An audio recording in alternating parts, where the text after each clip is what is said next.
हमारे साथ भारतीय किसान यूनियन के बलजिंदर सिंह जी हैं, जो अभी आज समाजवादी पार्टी के कार्यालय पर मौजूद हैं। और जिस प्रकार से सिख समाज की ये जो समापन यात्रा थी, उसका समापन हुआ। अखिलेश यादव जी ने सिख समाज को एकजुट करने की बात कही। हालांकि अब कहा यह जा रहा है कि जिस प्रकार से सिख समाज भी अब अखिलेश यादव के साथ आया, भारतीय किसान यूनियन इस पर अपना पक्ष क्या रखेगी? देखिए, ये सिख समाज जो न्याय यात्रा चल रही थी उसका आज समापन था।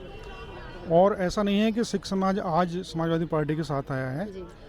सिख समाज 1992 से, जब से समाजवादी पार्टी की स्थापना हुई है माननीय नेताजी के, स्वर्गीय नेताजी के नेतृत्व में, जब से 1992 में पार्टी का गठन हुआ है, तब से लेके, बल्कि हमारे बुजुर्ग तो उससे पहले से लेके, जैसे लोक दल था उस समय, तब से लेके हम समाजवादी पार्टी के सपोर्ट में खड़े रहे हैं किसान हमेशा।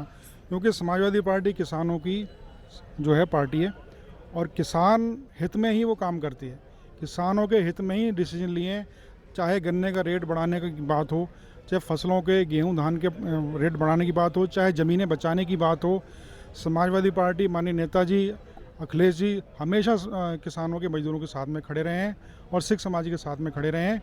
इसलिए 3 महीने से जो यात्रा चल रही थी उसका समापन था। तो राष्ट्रीय अध्यक्ष जी ने जो है सिख समाज को आज जो है सम्मान देने का जो काम किया है, और उन्होंने ये भी कहा है कि सिख समाज से हम कुछ लोगों को सरकार में लेके आएंगे, उनको जो है जिम्मेदारियां देंगे। सर, चूंकि किसान समाज से हैं आप, किसान भारतीय किसान यूनियन से जुड़े हुए हैं, किसानों की बात आपसे कर लेते हैं। अभी किसानों को डीएपी की दिक्कत हो रही है, बीजों की दिक्कत हो रही है, सरकार बीज दे रही है, उससे फसल नहीं उग रही है। इसके अलावा अभी अगर बात की जाए तो प्रधानमंत्री जी भी किसानों की आय दोगुनी कर रहे थे। एमएसपी काले कानून को लेकर किसानों ने 13 महीने धरना दिया, लेकिन नतीजा आज तक उसका भी कुछ नहीं निकला।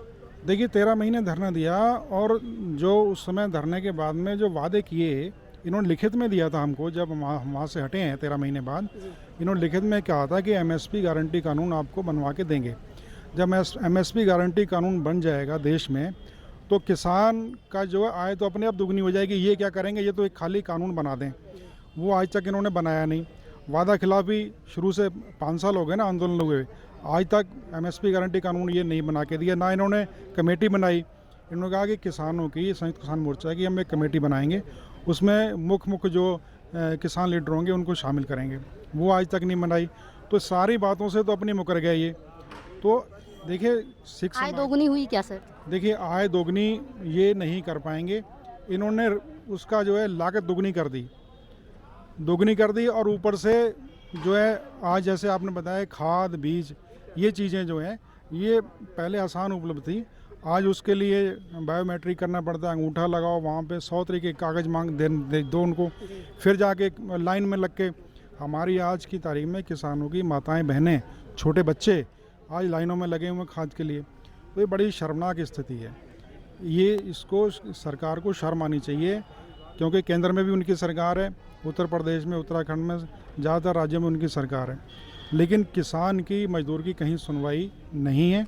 तो ये इसलिए जो है हम मजबूत कर रहे हैं पीडीए को। अच्छा सर, जब ये 13 महीने का धरना हुआ, उस समय भी लोगों को लगा कि शायद अब किसानों की जो नाराजगी है सरकार को भारी पड़ेगी। फिर उसके बाद लोकसभा का चुनाव हुआ, अभी उत्तर प्रदेश विधानसभा चुनाव भी हुआ, लेकिन दोनों जगह पर सरकार अभी भाजपा की ही है। क्या अब की बार आने वाला जो 27 का चुनाव है या 29 का चुनाव है, क्या इस बार किसान नाराजगी दिखाएंगे? देखिए, किसान जो है, किसानों को बांट दिया जाता है। किसानों को जो है किसान नहीं रहने देता। उसको जब इलेक्शन आता है, उसके बाद में कोई हिंदू हो जाता है, कोई मुसलमान हो जाता है, कोई सिख हो जाता है, कोई ईसाई हो जाता है। उस तरीके से ये डिवाइड एंड रूल का काम करते हैं। तो किसान जो है वो, उसको एकजुट होना पड़ेगा।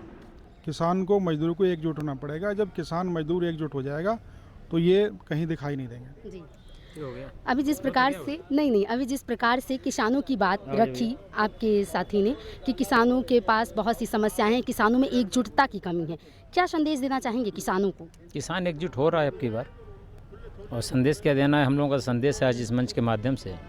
जो सिख न्याय यात्रा का समापन था, और जिस तादाद में सहारनपुर से लेकर के सिद्धार्थनगर तक के भारी संख्या में सिख समाज के मौजूद लोग आए थे।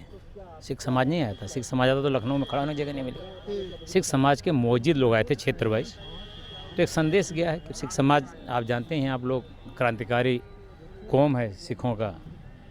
आज़ादी से लेकर हर मुद्दों पे जब भी कोई मामला होता है, जैसे 13 महीने का जो कृषि कानून जो काले कानून के खिलाफ जो आंदोलन हुआ था सिख समाज की देन है कि उसमें कामयाबी मिली। तो सिख समाज एकजुट होकर के पूरे समाज को, पूरे किसानों को एक संदेश दे रहा है अब की बार कि सारे किसान एक हो जाओ और समाजवादी पार्टी की सरकार लाओ जो किसानों की हितैषी है। लेकिन योगी जी तो कह रहे हैं कि साइकिल तो पंचर हो चुकी है। योगी जी तो कुछ भी कहेंगे, उनके बाल बच्चे तो हैं ही नहीं। आदमी वो कुछ भी कह लें, उनका क्या है, वो जो मर्जी है वो कह लें, उनका कहना कुछ है क्या? उनका कहना है भाषा पे लोग संयम रखें, जिस प्रकार से हमारा पूरा उत्तर प्रदेश हमारा परिवार है, लोग भाषा पे संयम रखें। अच्छा, लोग भाषा पे संयम रखें, पहले वो तो अपनी भाषा पे संयम रख लें ना।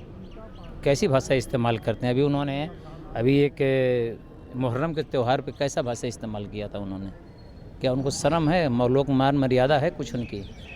लोकतांत्रिक व्यवस्था के तहत वो मुख्यमंत्री हैं, वो अपने गिरेबान में झांक के देखें योगी जी, और उनकी पार्टी के लोग झांक के देखें। और इन लोगों के बारे में कोई क्या कहना है? जो भगवान प्रभु राम को ही नहीं छोड़ रहे हैं, लोग मंदिर लूट ले रहे हैं और ज़मीनें लूट ले रहे हैं, किसानों की ज़मीनें हड़प रहे हैं, पेपर लीक कर रहे हैं, नौजवानों की नौकरियां लूट रहे हैं, तो इन लोगों के बारे में क्या कहा जाए? पत्रकार बंधुओं को दबा के रख रहे हैं, इससे ज़्यादा क्या कहा जाए? वकीलों के अधिकार ख़त्म कर रहे हैं, तो इनको क्या कहना है? इतिहास गवाह है और चाणक्य ने कहा है कि जिस देश का हमेशा किसी देश का शासक वो होना चाहिए जो फैमिली वाला हो, परिवार वाला हो। हमारे देश का दुर्भाग्य है, हमारे देश का प्रधानमंत्री भी, उत्तर प्रदेश का मुख्यमंत्री भी, और साथ ही भारत के कई प्रांतों के मुख्यमंत्री ऐसे हैं जिनका कोई परिवार ही नहीं है। तो क्या समझेंगे परिवार का दुख दर्द क्या होता है, समाज क्या होता है, गांव क्या होता है, खेत क्या होता है, कल्याण क्या होता है? अच्छा, वो कहते हैं अगर परिवार होता तो परिवारवाद ही चलता, जैसे कांग्रेस में चलता रहा, बाकी की पार्टियों में चलता रहा परिवारवाद। नहीं, कहाँ परिवारवाद नहीं है बताइए आप? इनके नितिन गडकरी का परिवारवाद नहीं है, अमित शाह का परिवारवाद नहीं है, नीतीश कुमार का परिवारवाद नहीं है, रामविलास पासवान का परिवारवाद नहीं है, अजीत सिंह का परिवारवाद नहीं है, किसका परिवारवाद नहीं बताइए? लेकिन आरोप विपक्ष पर लगता रहता है ना। काय का भी कोई तो कहने के लिए कुछ कह देना, अब किसी के मुंह को तो आप लोग कर नहीं रखे हो।